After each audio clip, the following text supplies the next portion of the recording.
Shalom, selamat pagi saudara-saudari yang terkasih di dalam Tuhan Yesus Kristus. Selamat berjumpa kembali di dalam renungan pagi hari ini. Sebelum kita membaca dan merenungkan firman Tuhan, marilah kita bersama-sama mempersiapkan hati dan pikiran kita dan memohon tuntunan Roh Kudus. Mari kita berdoa. Puji dan syukur kami panjatkan kepadamu ya Bapa Maha Mulia, karena kasih-Mu kami ada sampai saat ini. Terima kasih untuk segala berkat yang boleh kami terima di sepanjang hidup kami. Terlebih lagi kesempatan yang boleh Engkau sediakan bagi kami untuk dapat kembali membaca dan merenungkan sebagian dari firman-Mu. Biarlah kami selalu diisi dengan firman-Mu, firman yang menjadi pedoman bagi kami untuk dapat hidup benar di hadapan-Mu. Berfirmanlah ya Bapa, kami siap mendengarkannya. Di dalam nama Tuhan Yesus kami berdoa. Amin. Saudara-saudari yang dikasihi Tuhan, renungan firman Tuhan pada pagi hari ini terambil dari Kejadian pasal 13 ayat 10 sampai ayat yang ke-13. Saya akan membacakannya untuk kita. Demikian.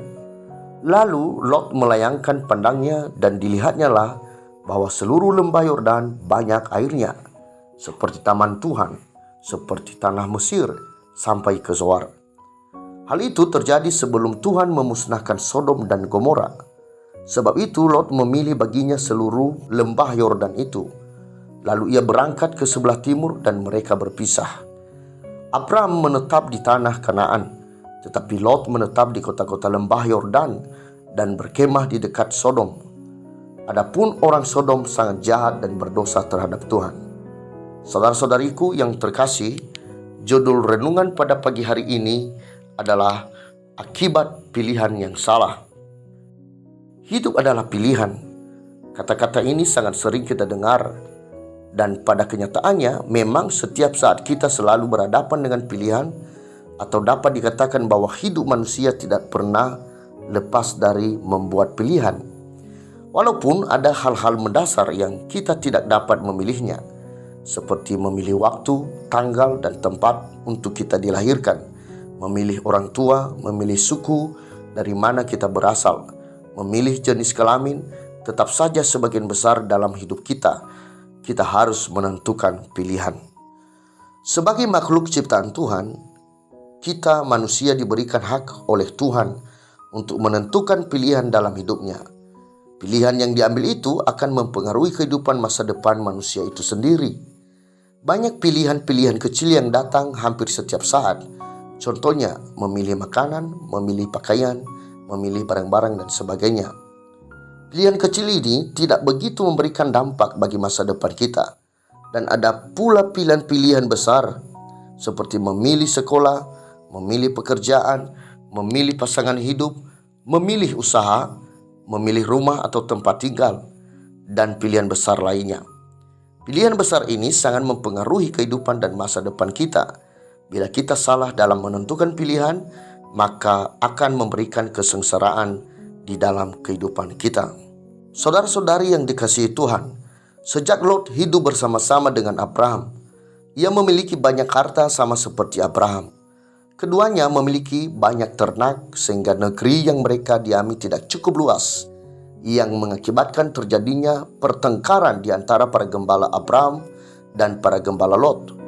Akhirnya dengan bijaksana Abraham memberikan pilihan kepada Lot untuk memilih daerah yang akan didiaminya, dan mereka pun berpisah.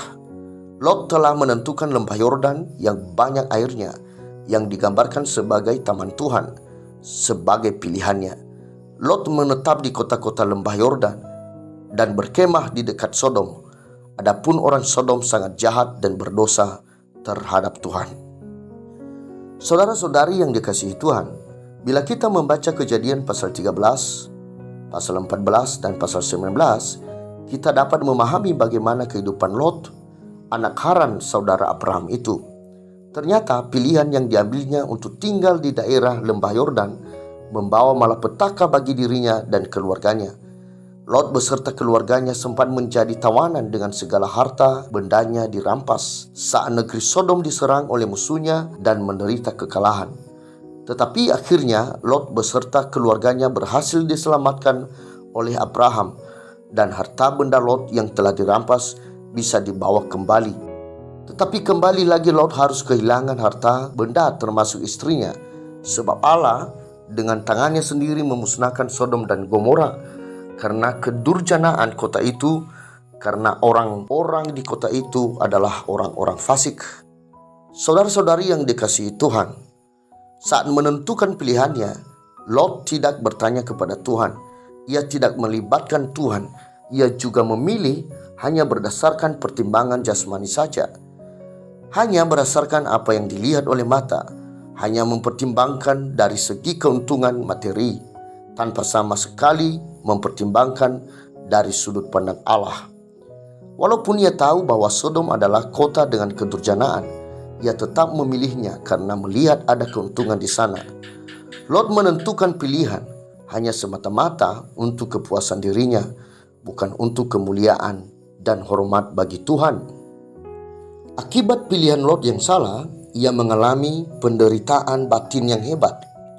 Dikatakan di 2 Petrus pasal 2 ayat 7 demikian. Tetapi ia menyelamatkan Lot, orang yang benar, yang terus-menerus menderita oleh cara hidup orang-orang yang tak mengenal hukum dan yang hanya mengikuti hawa nafsu mereka saja. Akibat pilihan Lot yang salah, ia kehilangan hartanya dan yang berharga dalam hidupnya, yaitu istrinya yang telah menjadi tiang garam. Akibat pilihan Lot yang salah, ia yang hidup di tengah orang fasik, moralitas keluarganya menjadi hancur.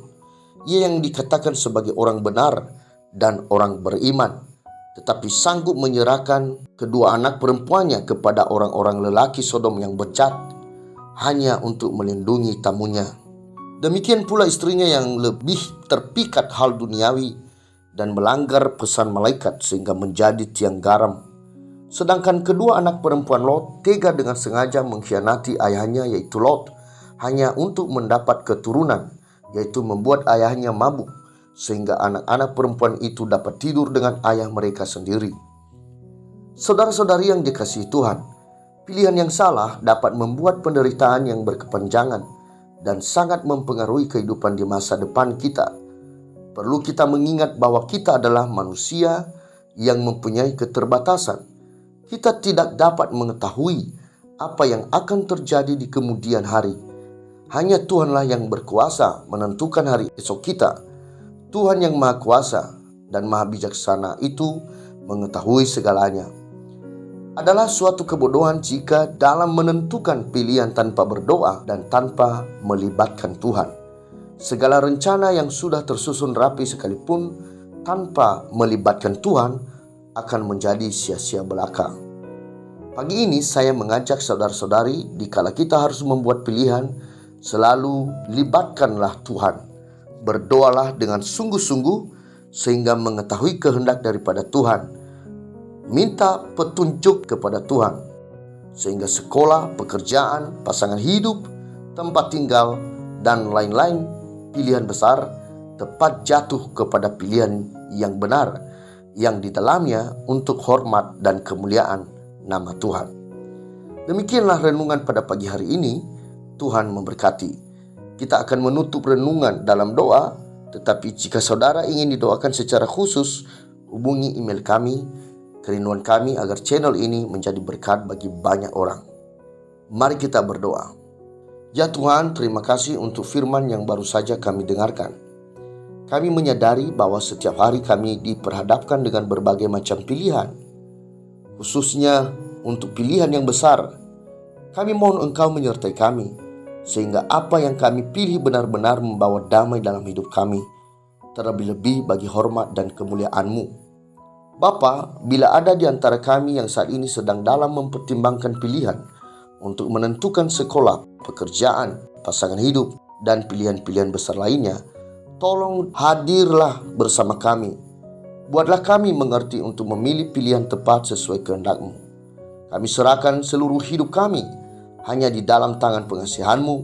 Terpujilah nama-Mu Bapa, kekal selama-lamanya. Di dalam nama Tuhan Yesus kami berdoa. Amin. Saudara-saudari, mulailah harimu, kiranya kasih dan anugerah Tuhan senantiasa melimpah di dalam kehidupanmu, Muliakanlah Tuhan di dalam setiap aktivitasmu dan jadilah saksi hidup bagi firman-Nya. Roh Kudus menyertai kita semua. Sampai berjumpa kembali di renungan berikutnya. Tuhan Yesus memberkati.